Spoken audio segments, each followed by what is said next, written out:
now, breaking news. Failure to launch. Congress reconvenes, but only for minutes as lawmakers signal the government shutdown will stretch into next week. With the blame game in full swing on Capitol Hill and at the White House, is anyone looking for a solution? Market madness. After plunging hundreds of points, the Dow Industrial staged a dramatic late afternoon comeback. What's behind the gut-wrenching ups and downs, and what will it take to ease the volatility and get the markets back on track? Closing the loop in a head-scratching pair of new interviews, President Trump's personal attorney, Rudy Giuliani, suggests the president is not answering any more questions from special counsel Robert Mueller, and that negotiations are still open. So which is it? And Putin's punch. The Russian leader claims he's ready to deploy an invulnerable super-fast missile capable of evading U.S. defenses. How big a threat does it really pose? Wolf Blitzer is off. I'm Jim Acosta, and you're in the Situation Room.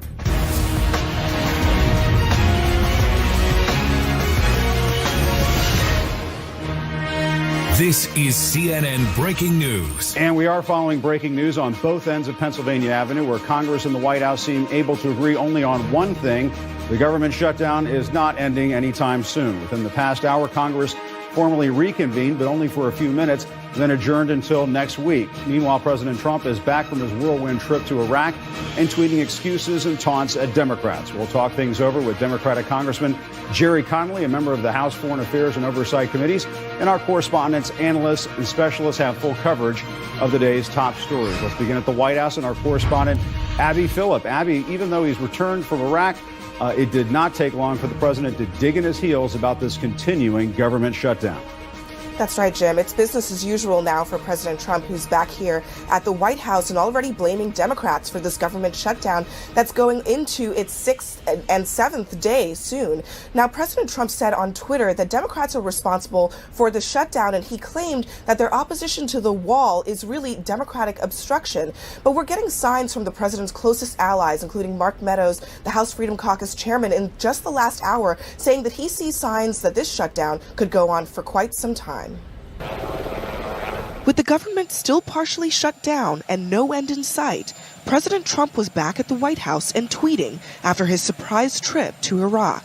After claiming this week that federal employees supported the shutdown, many of those workers have said to me and communicated, stay out until you get the funding for the wall.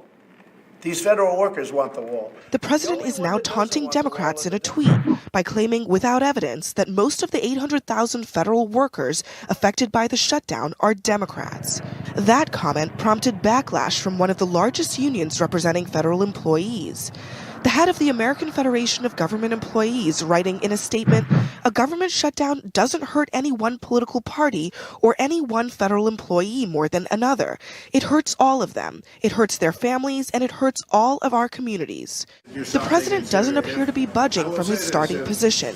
Whatever it takes. I mean, we're going to have a wall. We're going to have safety. Today, White House Press Secretary Sarah Sanders doubled down, saying in a statement, the president does not want the government to remain shut down, but he will not sign a proposal that does not first prioritize our country's safety and security. Yet while in Iraq, Trump repeatedly refused to say if he'll compromise and accept less than $5 billion in wall funding. Mr. President, can you come down from $5 billion to $2 billion for border security in the conversations with Democrats? Well, as you know, we've already built a lot of wall. We're building a lot more. But it's a matter of negotiations, sir. If you come down from the $5 billion ask to $2 billion, that's here's the problem. Yeah, here's the problem we have. We have a problem with the Democrats because Nancy Pelosi is calling the shots, not Chuck. Will you accept $2 billion instead of $5 billion? I'm not going to talk about it now, but I will say this. We have been building a lot of walls. Even on his first trip as president to a U.S. combat zone, Trump's penchant for politicizing events with the military continued. As soldiers looked on, he once again attacked Democrats and pitched his border wall. We want to have strong borders in the United States. The Democrats don't want to let us have strong borders. Only for one reason. You know why? Because I want it. The president also drawing criticism for rallying troops with a lie about their salaries. You just got one of the biggest pay raises you've ever received. They said, we could make it smaller. We could make it 3%. We could make it 2%. We could make it 4%. I said, no, make it 10%. Make it more than 10%. Because it's been a long time. It's been more than 10 years. The facts: military pay has increased every year for 3 decades, and the Trump-era pay raises have each been less than 3%, not anywhere near the 10% he claims. Still, the president keeps repeating it over. In 2019, we want to give you your largest pay raise in over a decade. And over. That also includes raises for our military. So I know that. First time in 10 years. And the White House accused Democrats of leaving town while the government was shut down. But it should be noted that both parties have actually left town, including one of the president's top negotiators, his son-in-law, Jared Kushner. Now, the president does remain here, and there are no signs at the moment that he plans to resume his plans to go down to Florida at Mar-a-Lago, where the rest of his family is for the holidays, Jim. But we're still here tonight. All right, Abby Phillip, thank you very much. We appreciate it. Let's see if there's any progress up on Capitol Hill, where the House and Senate formally reconvened about an hour ago. CNN's congressional correspondent Phil Mattingly has been talking to party leaders. It does not look very crowded from where you're standing right now. Phil, what can you tell us? What's the latest? Yeah, it's mostly empty. The House and Senate did reconvene, and they stayed in session for about a total of combined 8 minutes. It was something that underscored, at least on both the House and Senate floor, that there's not a quick resolution in sight, something that was also made clear if you just walk the hallways of Capitol Hill or the Capitol building. Nobody was here. Lawmakers had gone home. They had been told that there would not be any votes anytime soon. In fact, the House has already made clear there will not be any votes this week. The Senate adjourned and is not scheduled to come back until next week. Now, the caveat here, Jim, is both parties in both chambers have said if a deal is reached, they will come back and vote on it within 24 hours. But the behind-the-scenes reality here is what I'm being told from aides in both parties, in both chambers, is there is no progress. Things are frozen. One person who's involved in these negotiations said you need to stop viewing this shutdown in terms of days. You need to start viewing it in weeks. Now, Nancy Pelosi, spokesperson, the Democratic leader of the House, did respond to the statement that Abby read off from Sarah Sanders earlier today, and they made clear that while the vice president and Jared Kushner, Mick Mulvaney, the incoming chief of staff, did put an offer on the table. It was about $2.5 billion in border security last week, and they hadn't gotten an official response to that. Democrats have not moved off their negotiating position. Those are 3 different stopgap bills, about $1.3 billion in border security. And Leader Pelosi's spokesman made clear that when House Democrats take the majority on January 3rd, they will move quickly to pass a clean stopgap bill and send it over to the Senate. I will note, though, in talking to people in the Senate, it is very clear that that does not mean this is going to end anytime soon. Senate Republicans are very wary to move forward on anything the president hasn't signed off on. They tried that before. It didn't work. Anything he would veto, they will not move forward on. And so for now, with negotiations frozen, there's just very clearly, Jim, no end in sight on Capitol Hill.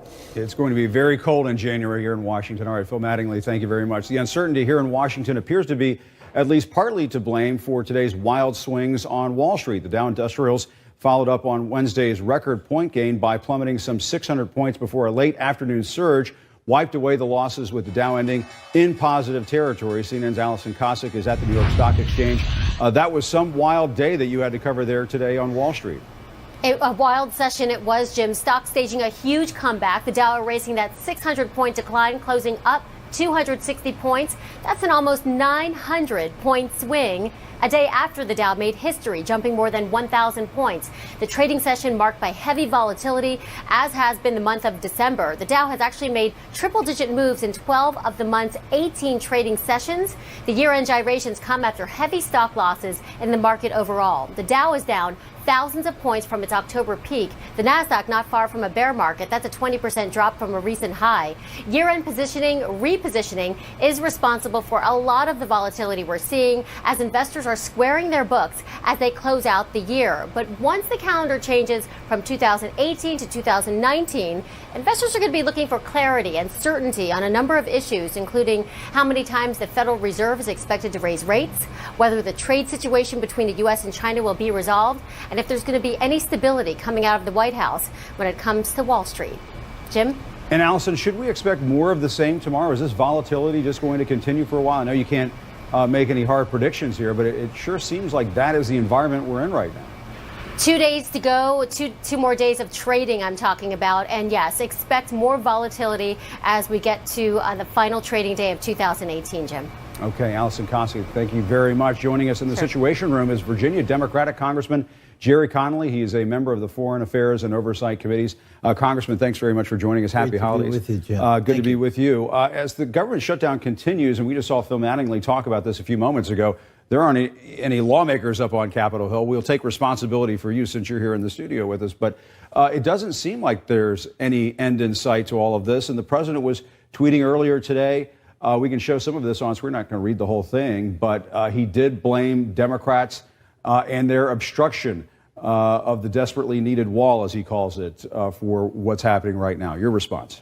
The president and his acolytes, Mark Meadows was on the previous program, are engaged actively in revisionist history. Remember, a little over a week ago, a clean funding bill for the government passed the Senate unanimously without any fuss about a wall. And we were told the White House would sign it. And what happened? A couple of talking heads, right-wing talking heads, Laura Ingraham, Sean Hannity, Rush Limbaugh, and the Freedom Caucus, led by my friend Mark Meadows, went, basically threatened the revolt, that he would lose support, Trump, if he signed anything without a wall. And the White House did a complete about-face based on that, because that's what he watches consistently, Fox News. And so he said, I won't sign anything without $5 billion for my wall. A wall, by the way, that Mexico was supposed to pay for, we all kind of forget. So the burden is hardly on Democrats to produce something. What happened? Why did the president change his mind? What did he have in mind in doing that? And what is it the wall is supposed to accomplish? And to hold the entire federal government hostage because all he wants for Christmas is a $5 billion wall Mexico is to pay for is reckless and irresponsible. And how long could this shutdown last, do you think? Mark Meadows was saying in the last hour, there may be no end in sight. This could last a while. Is that something the American people should be bracing for at this point? I believe the first crack in this situation will be when the Democrats come into the majority status on January 3rd. And I believe that one of the first orders of business will be to pass a funding bill and send it over the Senate. Will it be something the president wants to sign, though? That will be up to him. But he created this crisis and now wants, as is his wont, to blame somebody else for it. Don't Democrats, though, have some responsibility in all of this? If you come back next week, if you put out a bill that the president's not going to sign, might you at that point be open to some blame here that you're perpetuating this shutdown? I think that's, sadly, I think that's feeding the false narrative coming out of the White House and the Republican enablers in the United States Congress. Democrats didn't create this crisis. We had a responsible bill that was bipartisan that passed the Senate unanimously a week ago. And with respect to the shutdown, have we all collectively developed amnesia? I watched on television, as did you, Jim, the President of the United States say to Chuck Schumer and Nancy Pelosi, I will take responsibility for the shutdown. Blame it on me, he said. You won't have to take responsibility. Now, all of a sudden... But don't you have to take responsibility to some extent to find a solution?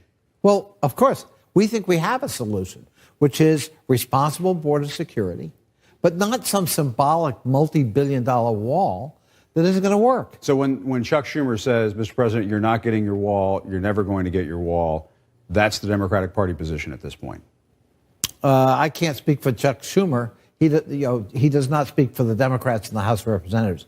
But I think his sentiment reflects enormous skepticism, well-deserved, on the parts of Democrats, that this is nothing... You're in no mood to give the president a wall at this point. Well, we're in no mood to play his political games. The wall is a symbol for him and his base. It's not a serious proposal to deal with border security, and we don't want to play that game. Let me ask you this. The president made several claims about federal workers during the shutdown. You probably saw this other tweet where he tweeted without any proof that most of the people not getting paid are Democrats. You hail from Northern Virginia. You represent a lot of federal workers in your district, 55,000 federal employees, something like that. What are you hearing from your constituents? And is he right that most federal employees are Democrats? What an outrageous thing for a president of the United States to say. I have no earthly idea. whether a federal employee is a Republican or a Democrat or an independent. And what is the relevance of that to a shutdown to an individual federal public servant not getting paid? And the idea that, well, there are Democratic federal employees and apparently they deserve a good shutdown, and Republican federal employees, they deserve to get paid, is just outrageous. And it's another kind of the divisive rhetoric and wedge posture by this president that doesn't serve the White House well at all. And I think, once again, brings this president to a new low when it comes to governing and federal operations. And let me ask you quickly about these wild swings in the market. We had the worst Christmas Eve on record just a short while ago. It recovered yesterday, recovered some more today. But you heard Alison Kosik there say that we might be heading into a stretch here where you see just sort of wild swings, a lot of volatility in the stock market. How concerning is that to you? It's very concerning, Jim, and I think it's another example of the president shooting himself in the foot. So you've got low unemployment, strong GDP, you've got productivity and wage growth. And what does he do? He starts a trade war with some of our trading partners and then imposes big tariffs with one of our most important supplier, China. He creates uncertainty in international markets. And then, of course, the government shutdown, the precipitate pullout of Syria, upsetting allies and causing questions about our posture overseas. Then, of course, he threatens to fire the Federal Reserve chairman, which really rattled the market. And then he sends in Mnuchin, his Treasury Secretary, as if he's sort of the Canadian Mountie to save the day. And what he does, Mnuchin, yes. he actually plants more doubts, because all of a sudden he brings up liquidity in banks, which nobody was worried about until he brought it up.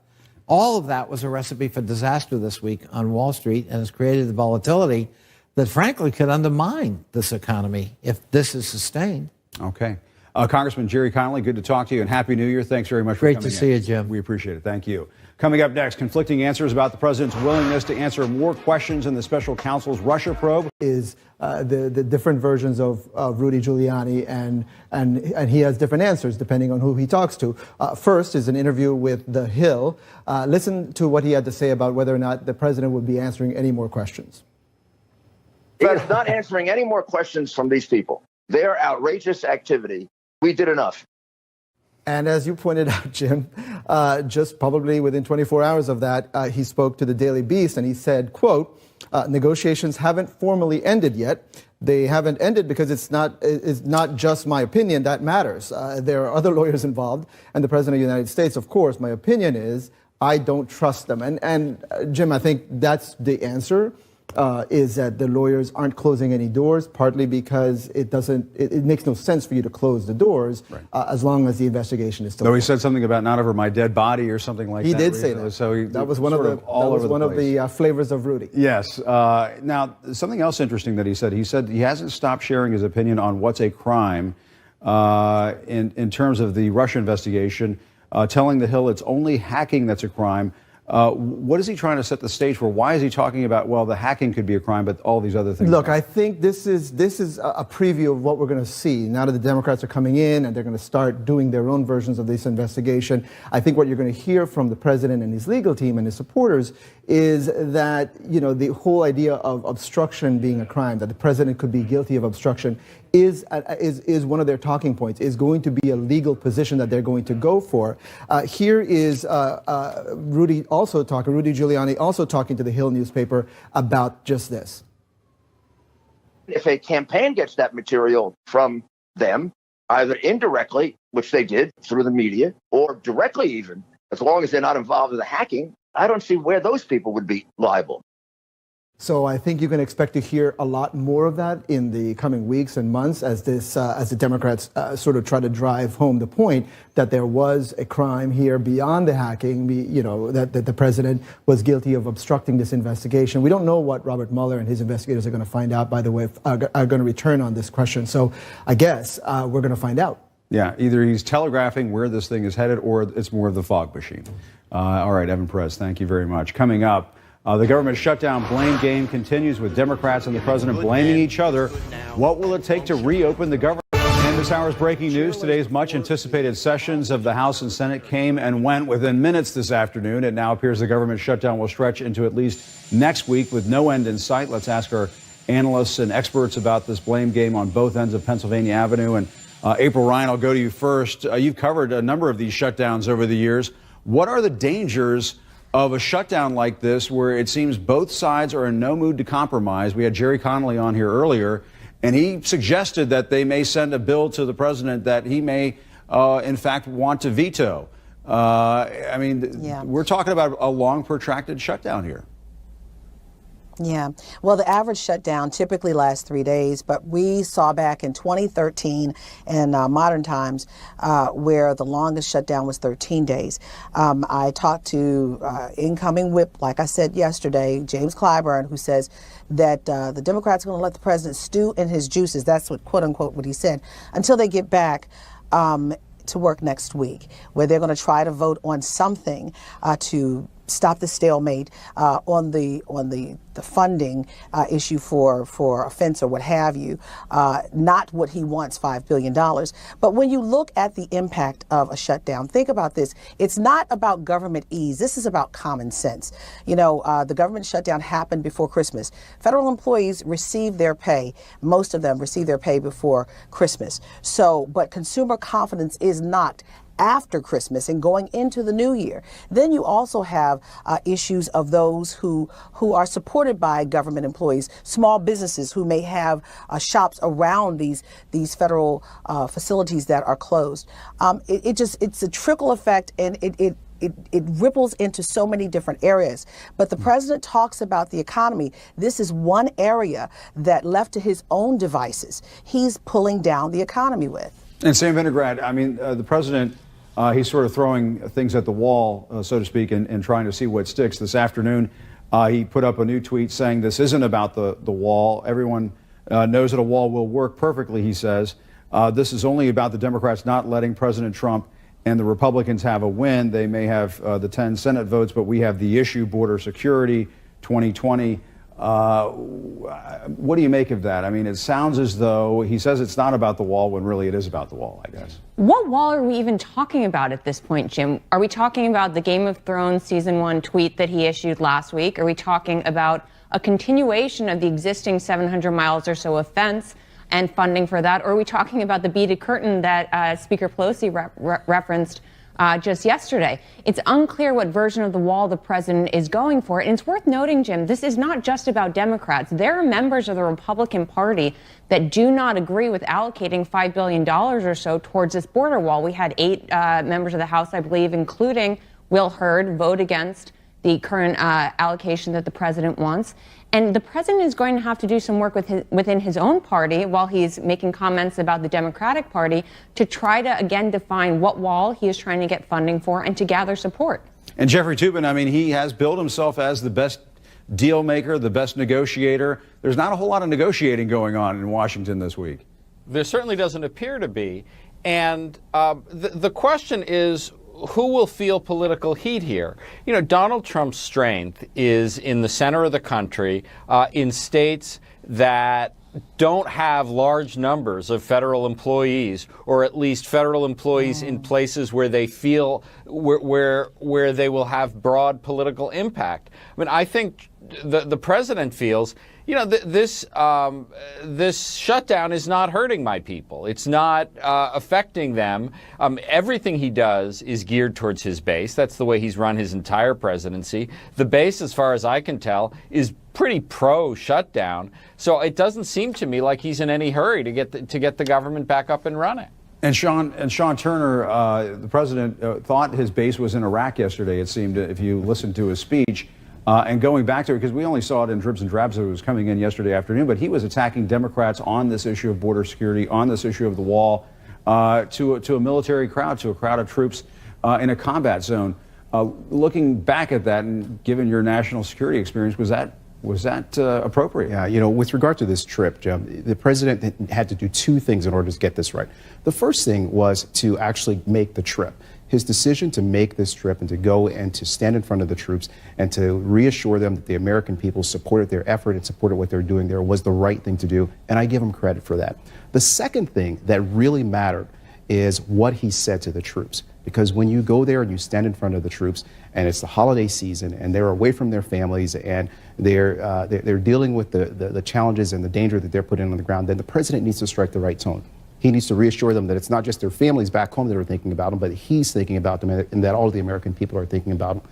So when he makes this decision to get political, when he makes this decision to talk about the wall and to talk about other issues of politics, you know, look, I served 21 years in the Marine Corps, and if I was standing there in front of the president, I think that message for me would have been the wrong message to send. I would have wanted the president to come and to reassure me that he had my best interest in heart and that what I was doing really mattered. And I just don't think that that's the message that he sent yesterday. And instead, the president, as we heard yesterday, was also making some false claims, saying that he gave the troops their first pay raise in more than 10 years and so on. That was just blatantly false.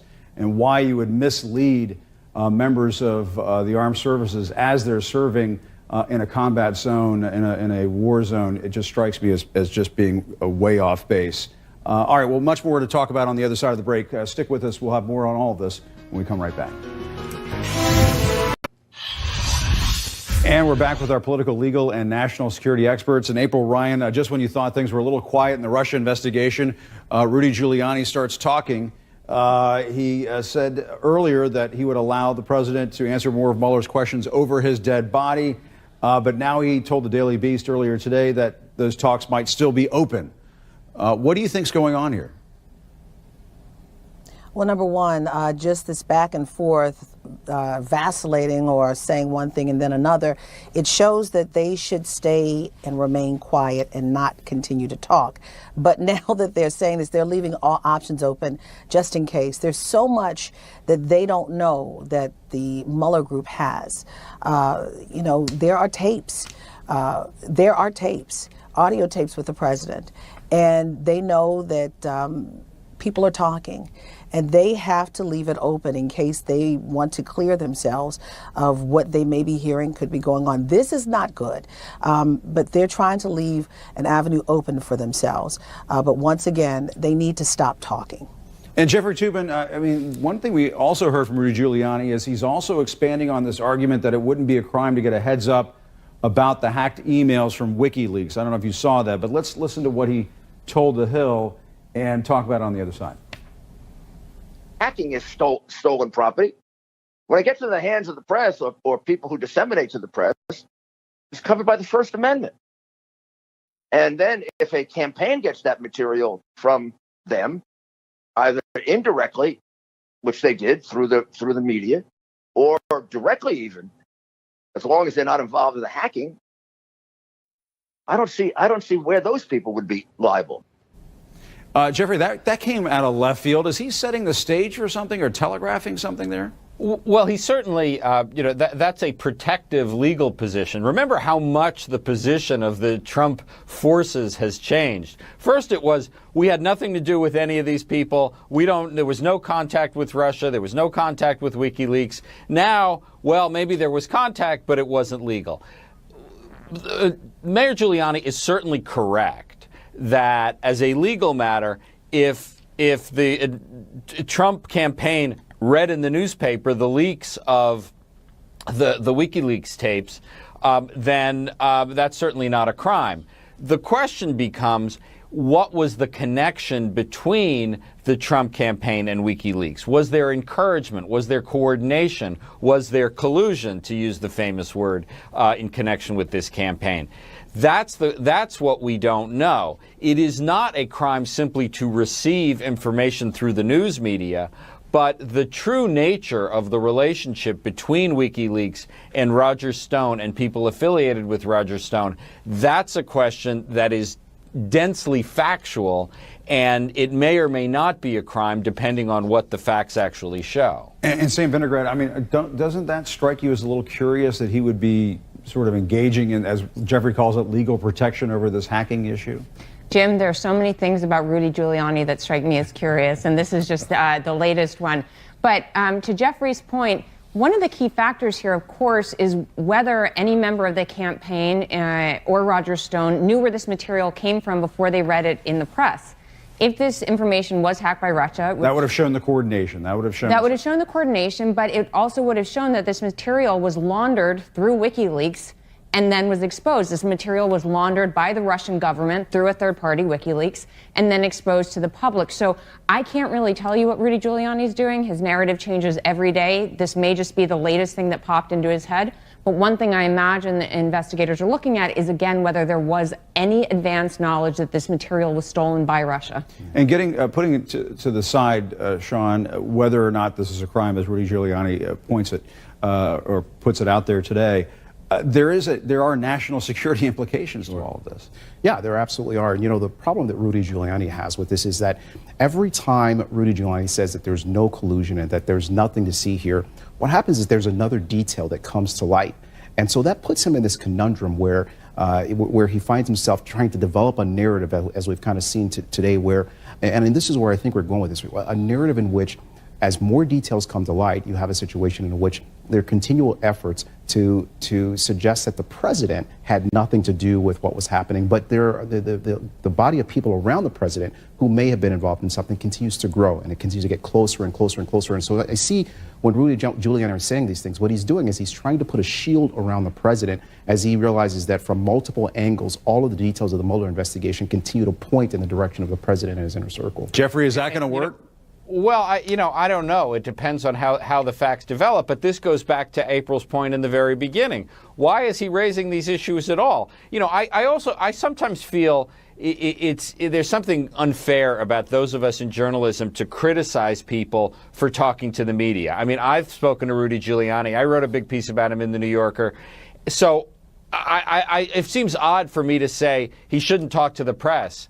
But what he's accomplishing with an interview like this is kind of a mystery, and that goes back to the point April was making at the beginning. What point? Why raise these issues? Be quiet. All right. It is a mystery, and hopefully we'll get some answers to this mystery in the new year. All right, guys. Thank you very much. We appreciate it. It's been awfully quiet in this investigation. Time for some answers. Coming up.